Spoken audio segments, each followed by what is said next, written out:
আমি বিয়ে হয়ে আমার শ্বশুরবাড়িতে আসার পর যে মানুষটিকে দেখে আমার বাবার কথা মনে পড়ে যেত, সেই মানুষটি হচ্ছেন আমার চাচা শ্বশুর।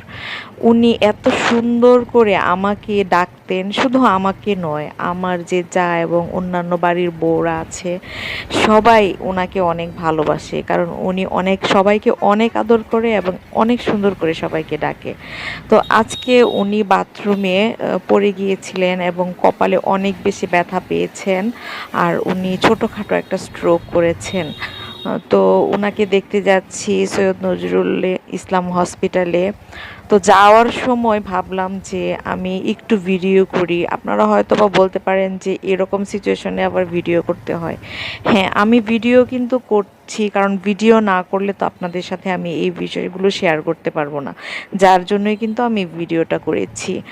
আমাদের যে কিশোরগঞ্জ শহরের অন্যতম একটি হাসপাতাল, সেটা হচ্ছে শহীদ সৈয়দ নজরুল ইসলাম হাসপাতাল।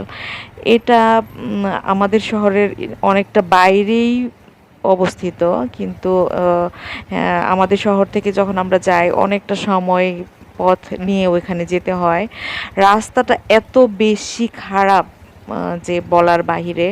এখান দিয়ে যেতে গেলে আমার সবসময় অনেক বেশি ভয় লাগে, অনেক বেশি মনে হয় যে যে কোনো মুহূর্তে যে কোনো অ্যাক্সিডেন্ট হয়ে যাবে।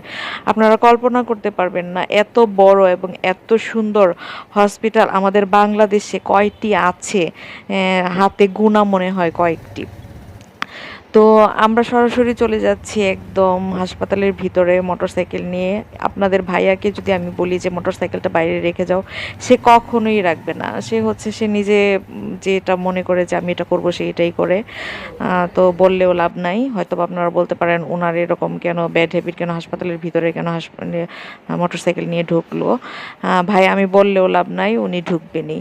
আর বাহিরে আসলে মোটরসাইকেল রাখলে সেটা কতক্ষণ থাকবে সেটাও একটা কথা, অনেক বেশি চুরি হয় এখানে। তো এই হাসপাতালটা এত বেশি নোংরা, এত বেশি ময়লা আবর্জনায় ভরপুর। কেউ যদি এখানে আসেন তাহলে আপনারা বুঝতে পারবেন। অথচ এই হাসপাতালটা কিন্তু অসাধারণ চমৎকার করে তৈরি করা। তো আমি আসছি যেহেতু ওনাকে দেখার জন্য, আমি ওনার ভিডিও করব না, আপনাদের কাছে দোয়া চাইবো, আপনারা ওনার জন্য দোয়া করবেন। উনি অনেক ভালো একজন মানুষ, আল্লাহ তাকে নেক হায়াত দান করুক।